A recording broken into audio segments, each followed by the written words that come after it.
A red flag fire weather warning has been extended to the middle of this week in a number of counties in Southern California, including Los Angeles and Ventura. Firefighters are entering day 6 in their battle with wildfires that have destroyed thousands of homes since last Tuesday. The death toll from the Eaton and Palisades fires currently stands at 24, but that number is expected to rise. On Sunday, L.A. County Sheriff Robert Luna gave an update on the missing persons. We have 16 missing person reports. We have 12 in Eaton and 4 in Palisades. If there's any good news, there's no juveniles that are missing within those numbers. But I know just coming here this morning, it sounds like we just got dozens and dozens more. I have to reconcile those numbers. The sheriff also disclosed 29 looters have been arrested, including one disguised as a firefighter. According to the Washington Times, more than 600 National Guard soldiers have been activated to deter the looting. AccuWeather released a preliminary estimate of damage and economic loss between $135 and $150 billion. Los Angeles Fire Chief Kristen Crowley shocked television viewers in the City of Angels in this interview on Friday with local station Fox Channel 11. Did the City of Los Angeles fail you and your department and our city? It's my job to stand up as a chief and exactly say justifiably what the fire department needs to operate to meet the demands of the community. Did they fail you? That is our job, and I tell you, that's why I'm here. So let's get us what we need so our firefighters can do their jobs. Did they fail you? Yes. Crowley was called to the office of Mayor Karen Bass after the interview with reports saying she'd be fired, but she was not. Chief Crowley was also asked about a 117 million-gallon reservoir in the Pacific Palisades. Sandra Endo, one of our anchors, wants to know if the department is advised that the Santa Ynez Reservoir was going to be emptied. Were you aware that there was no water there? No, we weren't aware of that. Amazing. Crowley also spoke with CNN's Jake Tapper on Friday, saying the department lacked enough firefighters and mechanics to repair emergency vehicles.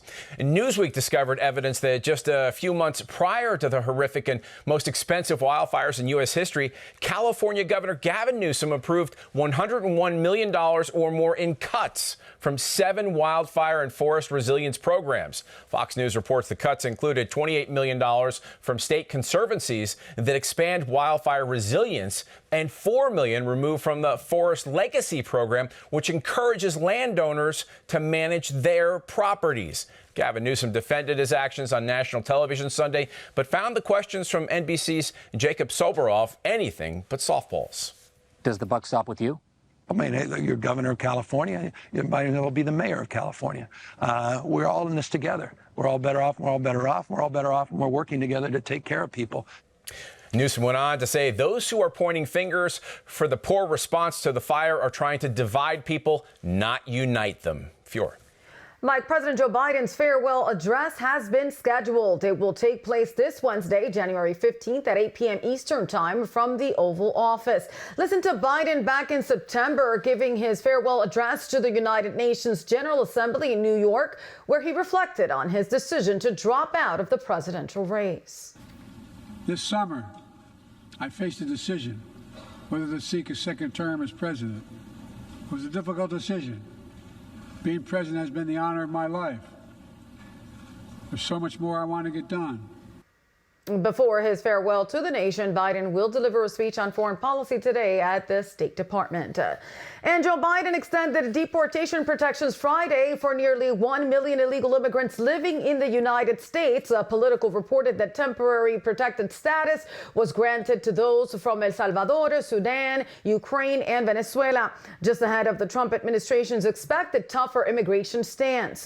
The protection allows individuals from those countries to renew work permits and grants certain deportation protections. The Daily Caller reported El Salvador, which received TPS in 2001, would have seen its designation end in March, but Biden cited the heavy rain and stormy weather in the region as reasons for the extension until September 2026. Democrat lawmakers had called for Biden to issue the extensions, emphasizing his final days were a, quote, critical window before Trump takes office. Mike?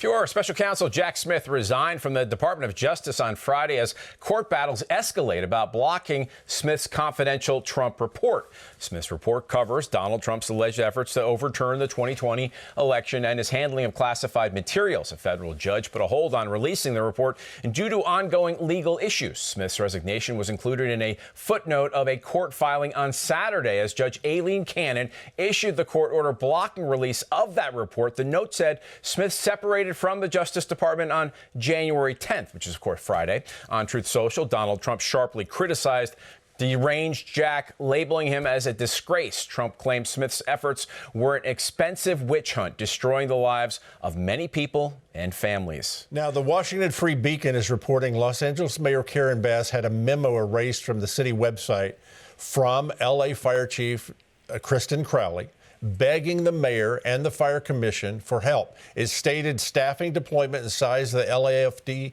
has not changed since the 1960s. LA is employing firefighters at half the amount per 1,000 residents comparable to big cities. Does the mayor need to own this entire failure? Absolutely.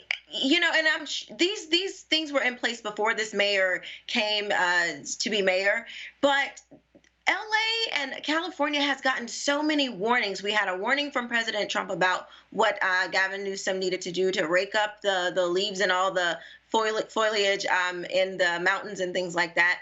And none of it was paid attention to. And so, yes, unless and until these people are held accountable, they will continue to mismanage these cities, and they are affecting people's lives. So, yes, she needs to be held accountable. Absolutely.